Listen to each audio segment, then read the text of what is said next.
Salve, muito boa noite. Nós estamos aqui no Frente a Frente mais uma vez, quarta-feira, uma semana importante de retomada da política aqui em Brasília.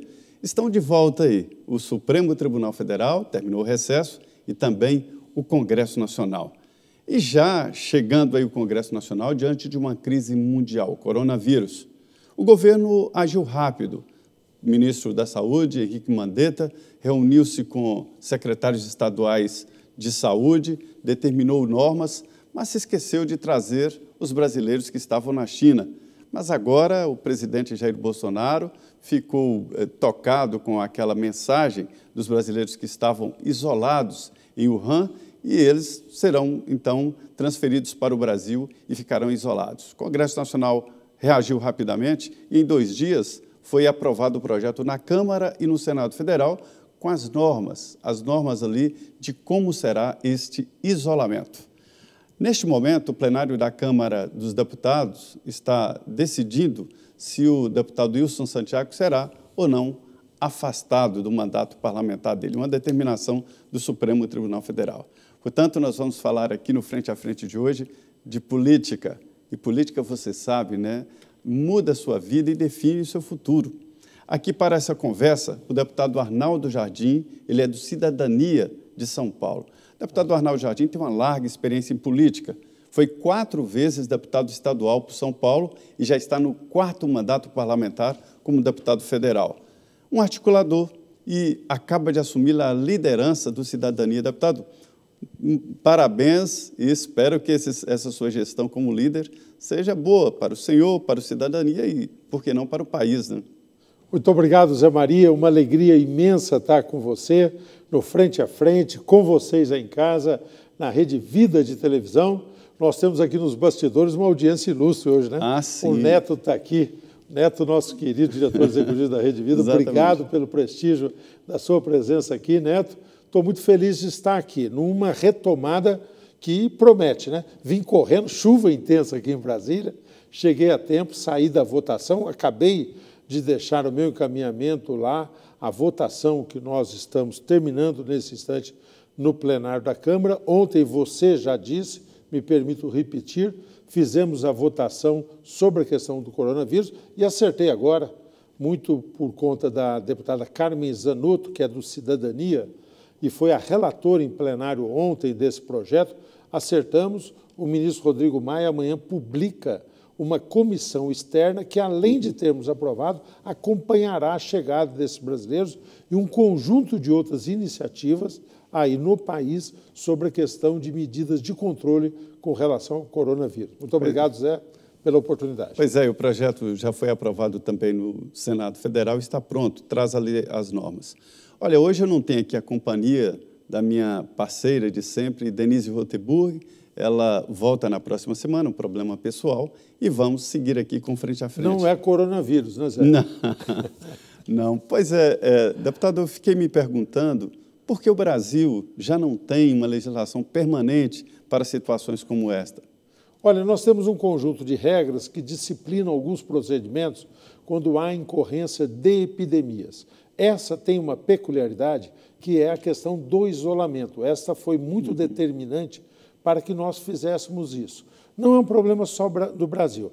Você veja só, alguns países que tinham até um contingente maior de pessoas, que levaram essas pessoas para algumas localidades, gerou conflito. Isso aconteceu na própria Itália, aconteceu na França, aconteceu na Espanha também. Países que retiraram pessoas que estavam ali ou contaminadas, ou ameaçadas, ou suspeitas do coronavírus, levaram para uma determinada situação e a população da cidade reagiu diante disso. Porque isso significa suspender o direito de ir e vir, que é um direito da Constituição. Então, você chega para uma determinada pessoa e fala assim, você vai ter que ficar aqui durante um período. Poderia ter casos de pessoas entrar com habeas corpus, recorrer ao Supremo e dizer, eu tenho o direito de ir e vir, eu vou me cuidar em outro lugar. Só que este exercício individual comprometeria um interesse coletivo. Então, foi essa a delicadeza que nos levou.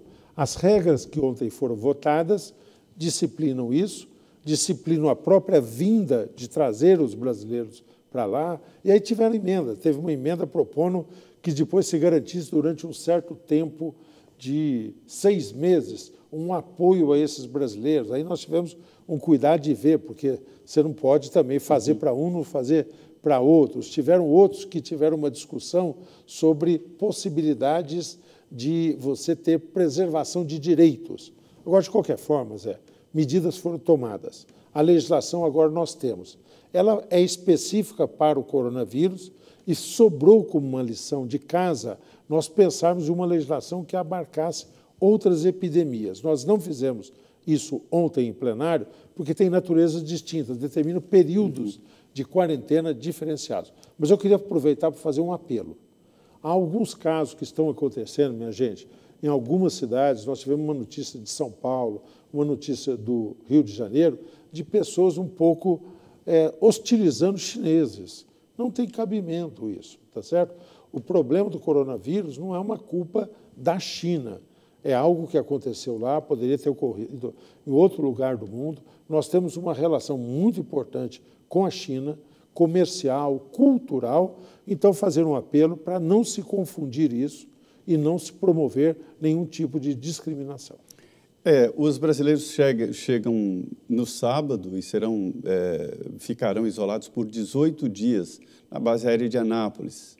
As informações que eu tenho são de que a cidade aceitou muito bem, está até orgulhosa, né, de participar desse momento. Anápolis é uma cidade que fica perto daqui do Distrito Federal, a 35 quilômetros da capital de Goiás, Goiânia. Pois é, deputado Arnaldo Jardim, como eu disse, líder agora do Cidadania, nós estamos num momento ali de início de debate já sobre a sucessão dos presidentes da Câmara e do Senado Federal. Há ali uma indicação de que os dois vão aprovar uma emenda à Constituição para permitir a reeleição de cada um deles. Se houver uma sucessão por aí, seria isso? 2 considerações, Zé. Primeiro, acho absolutamente precipitado. O mandato do presidente da Câmara é por 2 anos. Ele cumpriu metade do mandato, o Rodrigo Maia, e no meu balanço, de uma forma muito positiva. Nós tínhamos há um ano atrás um governo começando, muitas dúvidas. Nós tínhamos há um ano atrás um novo parlamento. Você agora mesmo me chamou de quase um sobrevivente, por ter mandatos e ter conseguido. E é verdade. Foi difícil, foi uma eleição difícil. Você é um analista, convive, conhece ali profundamente. Realmente foi difícil. Então, nós tínhamos um congresso de novas pessoas. Portanto, todo um desafio de estabelecer um modus vivendi, de fazer um processo de adaptação. Quem não se lembra de uma fotografia histórica que ficou no primeiro dia de mandato, que tinha um grupo de parlamentares todos fazendo selfie e tudo mais? Era sintomático de um período em que você tinha parlamentar muito voltado para a questão da mídia social, tudo mais. O que ia virar isso? Nesse período, o Rodrigo Maia teve um papel fundamental, eu acho. Nós produzimos resultados, reformas estruturantes. A Previdência é simbólica, mas um conjunto de outras normas vieram também. Temos desafio, temos que manter as reformas esse ano. Então, acho que antecipar a discussão é muito precipitado. O que eu ouvi do Rodrigo Maia? Eu acho que ele não vai se importar de eu dizer que ele quer se dedicar à aprovação das reformas, que não vai pensar nessa questão da sucessão agora, não vai se mexer para nenhuma mudança de regra no tabuleiro, que seria uma mudança que lhe permitiria a reeleição. Ele não está pensando em fazer isso, não está bancando essa iniciativa, e ele quer exatamente que esse debate seja feito no momento oportuno. Eu estou dizendo, depois das eleições municipais, no final do ano. Pois é, e um momento importante, será um ano muito cheio de votações e de debates importantes, com propostas de reforma na mesa, e um ano eleitoral, né? A principal reforma que aparece é a reforma tributária, né?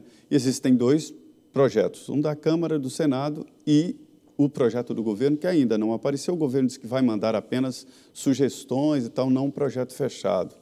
Eu costumo dizer, deputado, que não é uma reforma tributária, é uma mini-reforma tributária ou, no máximo, uma mudança na simplificação do pagamento de impostos, o que já é um passo importante. Eu estou de total acordo com você.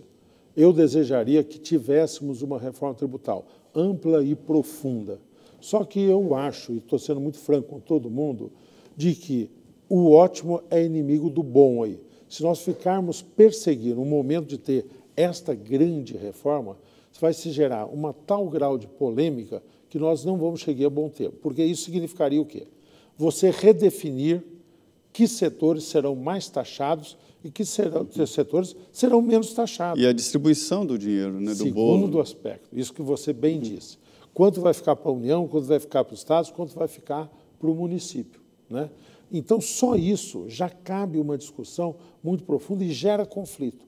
No momento de crescimento da economia, você pode fazer isso com mais tranquilidade. Num momento como nós estamos vivendo, ainda de grandes déficits, tá certo? Ainda de falta de equilíbrio fiscal, eu acho que essa discussão tem dificuldades em prevalecer. Mas pode ser feito coisas que são isso que você próprio mencionou. Uma série de dispositivos que simplifiquem o número, concentre alguns tributos, facilite a vida do empreendedor e do cidadão. Então, eu sou a favor de fazer uma reforma em etapas, para que a gente possa caminhar e produzir resultado desde já. Empresas reclamam que detêm lá grupos inteiros, funcionários e departamentos só para definir o que vai pagar de impostos, né? Porque cada produto tem um tipo de taxação. Então, seria essa simplificação, uma nota fiscal eletrônica e imediatamente todo mundo sabia o que pagar. É meio que extinção ali da função do contador, né? Mas, olha, deputado, no meio desse debate, hoje o presidente Jair Bolsonaro desafiou, é isso mesmo, o termo é dele, desafiou os governadores a zerarem os impostos sobre combustíveis e ele zeraria também o nacional para reduzir o valor do combustível na bomba. Ele disse que tem atuado na redução de impostos, uma redução pequena, e que isso não passa para o consumidor. Os cálculos que me mostraram ali é de uma perda ali de 127 bilhões de reais, com base em 2019. Você acredita que isso é execuível? O presidente poderia ficar sem esses impostos? CID e PIS/COFINS? Alguns impostos incidem sobre combustíveis. Impostos federais, CID e PIS/COFINS. Mas a grande incidência tributária é do ICMS. Esse é o imposto mais pesado. E o ICMS, o PIS/COFINS e a CID para o governo federal é um pedacinho do orçamento federal. E o ICMS sobre combustível é um pedação para os estados. O presidente Bolsonaro hoje fez, como se diz, bondade com o chapéu alheio. Nem fez, prometeu. Prometeu, mas criou uma pressão sobre os governadores.